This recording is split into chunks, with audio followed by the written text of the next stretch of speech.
अब मेरे दोनों मित्र साथी आपस में चर्चा के दौरान आपस में संवाद करेंगे और अमीरी रेखा बनाने की जो आवश्यकता महसूस होती है उसके ऊपर हम लोगों की चर्चा केंद्रित रहेगी। आशा है अब आप भी इसमें पूरी रुचि दिखाएंगे और हमारे सभी साथियों के विचार सुनेंगे। अब मैं अपने दूसरे साथी माननीय सच्चिदानंद जी जो बाबा धाम के रहने वाले हैं आज हमारे साथ उपस्थित हैं।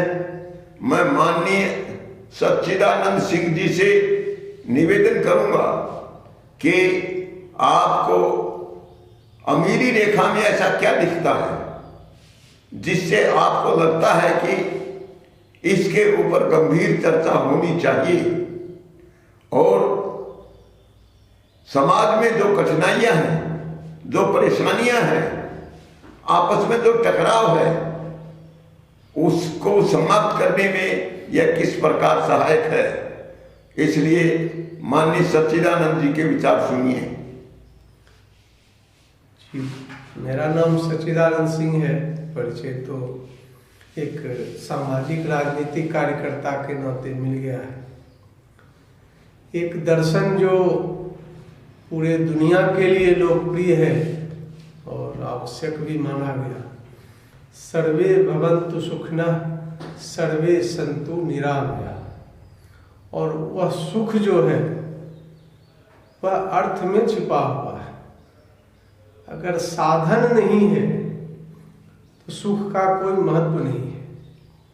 और बड़े बड़े मनीषी लेखक भी कह गए कि साधन के बिना सद्भाव और सद्भाव के बिना साधन दोनों बेकार है। आज की जो परिस्थिति है, खास करके मैं इस देश की परिस्थिति की बात करता हूँ, यहाँ ये सारी चीजें मिटती जा रही है। आज के पूर्व भी गरीबी अमीरी के सवाल उठते रहे, चलते रहे। बहुत सारे दार्शनिक, खास करके राजनीतिक दार्शनिक और राजनीति में भी अर्थशास्त्र को जानने वाले लोगों ने कई तरह की मोटे तौर पे जो धारणाएं रखी, लेकिन उससे कोई स्पष्ट विचार, स्पष्ट रेखा या अर्थशास्त्र जो है वह हिसाब का विषय है। आज तक कोई हिसाब सामने नहीं आ पाया था आदरणीय रोशन लाल जी के लिए किताब लिखने के या इस दर्शन के पूर्व। यह स्पष्ट कोई विचार नहीं आया था, कोई ऐसा परफेक्ट हिसाब नहीं पूरी तौर पे आया था कि वह इस तरह से हर व्यक्ति को, परिवार, अभी तक तो परिवार की बात होती थी, कुछ केजी अनाज मिल जाए, कुछ 200-400 पेंशन मिल जाए, कुछ इस तरह की परिस्थितियां बल्कि और लाचार बना दिया समाज के हर व्यक्ति को, हर परिवार को। एक अघोषित दबाव, एक अघोषित भय के बीच जीने के लिए यहाँ हर लोग अब बाध्य हो चुके हैं। इस दौर में आदरणीय रोशन लाल जी ने जो अमीरी रेखा और गरीबी रेखा नहीं, अमीरी रेखा होनी चाहिए लिखा, उन्होंने जो आर्थिक संपत्ति कर की बात कही है, किताब देखने के बाद आप अच्छी तरह से उसको समझ पाएंगे। और अभी तक बहुत बड़ी तादाद में किसान मजदूर से लेके बड़े बड़े बुद्धिजीवी, प्राध्यापक, अर्थशास्त्री, लॉयर सबों ने पढ़ा, लेकिन अभी तक कोई ऐसी प्रतिक्रिया नहीं इसमें आई कि ये ठीक नहीं। सबों ने बहुत दिल से स्वीकार किया ये ठीक है।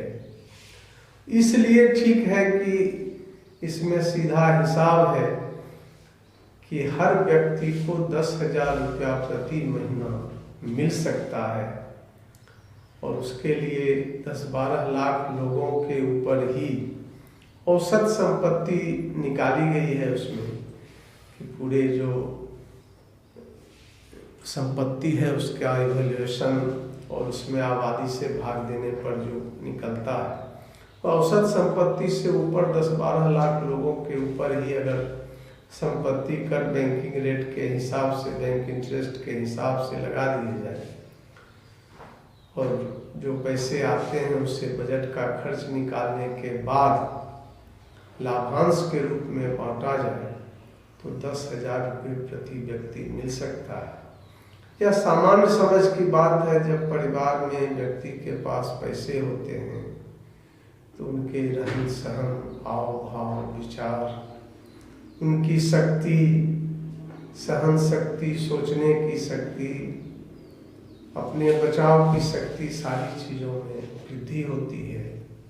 एक सुखी समाज तभी बन सकता है जब समाज का हर व्यक्ति सुखी हो।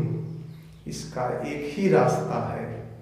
आदरणीय रोशनलाल अग्रवाल जी ने जो आर्थिक न्याय पे अपना दर्शन दिया है, जो उन्होंने लिखा है, उसको अमल में लाया जाए और इसके लिए आज के नेताओं को के ऊपर भी एक दबाव समाज से बनना चाहिए। नीति निर्धारक तो सरकार होती है कि आज तक इस विषय पर क्यों नहीं चर्चा होती है।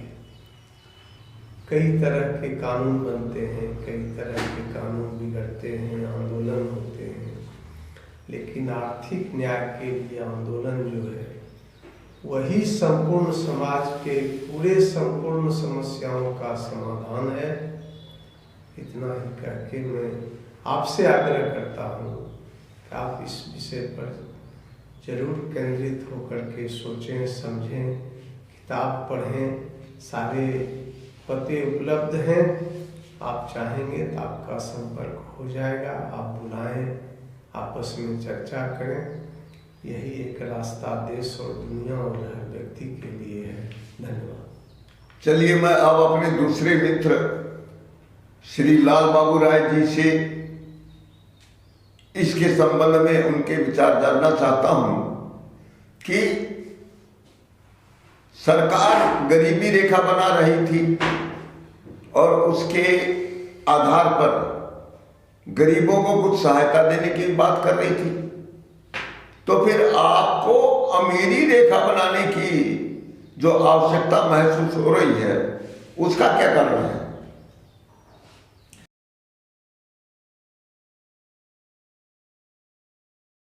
साथियों नमस्कार, मेरा नाम लाल बाबू राय। अभी आप देख रहे हैं आर्थिक न्याय चैनल। इसके पूर्व भी हम आप लोगों के साथ मुखातिब हुए हैं। आज परिचर्चा के दौर में विशेष रूप से आमंत्रित हुए हैं श्री सच्चिदानंद सिंह जी। उनके विचार आप सुन ही लिए और माननीय रोशन लाल जी ने जो बात रखी वो भी आप सुन लिए। और सवाल ये है कि अभी रोशन लाल जी जो बोल रहे हैं कि गरीबी रेखा जो निर्धारित हुई, उस समय किसी ने कल्पना भी नहीं की थी कि अमीरी रेखा की। ये माननीय रोशन लाल जी की दिमागी उपज है कि गरीबी रेखा के बजाय अमीरी रेखा बनाई जाए। इस संबंध में इन्होंने जो पुस्तक लिखी, गरीबी रेखा नहीं अमीरी रेखा, उसका अध्ययन करने के बाद मुझे पता चला। इसके पूर्व में हिंदुस्तान के कोने कोने में जाकर के अनेक संगठन संस्थाओं में जाकर के हम अपना समय दे करके काम करने का काम किए सामाजिक परिवर्तन की दिशा में। लेकिन हर संगठन संस्था में जाने के बाद और ये पुस्तक पढ़ने के बाद हमको महसूस हुआ कि नहीं, जितने भी संगठन संस्थाओं में जो कुछ रूपरेखा खींची गई है गरीबी खत्म करने का, वो सब एक छलावा है। चाहे सरकार के द्वारा जो गरीबी रेखा निर्धारित की गई है वो भी एक बेईमानी है और गरीबों के प्रति धोखा है। और ये पुस्तक में यहाँ तक आंकड़ा उपलब्ध कराए हैं माननीय रोशन लाल अग्रवाल जी, जो हर व्यक्ति को नागरिक भत्ता के रूप में 10,000 रुपया प्रति महीना दिया जा सकता है आसानी से। तो ये अध्ययन करने की चीज है। अध्ययन करने के बाद चारों तरफ से अपने को दिमाग को संकुचित करके आर्थिक न्याय मुद्दा पर, मात्र एक आर्थिक न्याय मुद्दा पर ही काम करने का मन हम बना लिए हैं। जैसा कि कई अन्य साथियों का कमेंट आता है इस चैनल के माध्यम से कि नहीं मुझे भी पुस्तकें दी जाए, तो इस संबंध में भी एक योजना निकली है कि जो भी साथियों का फ़ोन नंबर हम लोग के पास उपलब्ध आएगा, पता आएगा, तो उनको 6 सेट का किताब दिया जाता है। तो हम विशेष रूप से यही अपने साथियों से निवेदन करूंगा कि अधिक से अधिक संख्या में आप लोग अपना सुझाव भेजते रहें, ताकि यहाँ से माननीय रोशनलाल अग्रवाल जी आपको उस सुझाव को अंगीकार करते हुए और अपना फिर आगे की रणनीति बनाएंगे। नमस्कार। नहीं, देखिए, मूल प्रश्न एक है कि अमीरी रेखा बनाने से वह कौन सी चीज अतिरिक्त है जो आपको ज्यादा संतुष्ट करती है और गरीबी रेखा नहीं संतुष्ट करती। इसके ऊपर आप अपने विचार थोड़ा और स्पष्टता से व्यक्त करिए, ताकि पाठकों को अमीरी रेखा बनाना आवश्यक लगे और सबको उसकी जरूरत महसूस हो। क्या आप करेंगे इसको? अपने देश में आज मुट्ठी भर कुछ ऐसे लोग हैं जिसके पास अकूत संपत्ति है और वो सरकार को नाम मात्र का वो टैक्स देते हैं अन्य प्रकार से, लेकिन जो मूल उनका जो संपत्ति है उस पर किसी प्रकार का टैक्स नहीं लगाया गया है। तो इस किताब में हम देखे हैं कि एक संपत्ति कर नई बात आई है। इसमें संपत्ति कर लगाने के बाद हर व्यक्ति को जो 10,000 रुपया दिया जा सकता है, उससे ये फायदा इसमें है, जिसमें गरीबी मुक्त भारत के निर्माण में इसका बहुत बड़ा योगदान हो सकता है। कोई भी व्यक्ति गरीब नहीं रह सकता है, इसलिए गरीबी रेखा के बजाय अमीरी रेखा बननी चाहिए। ये इस बात से हम पूर्ण सहमत हैं।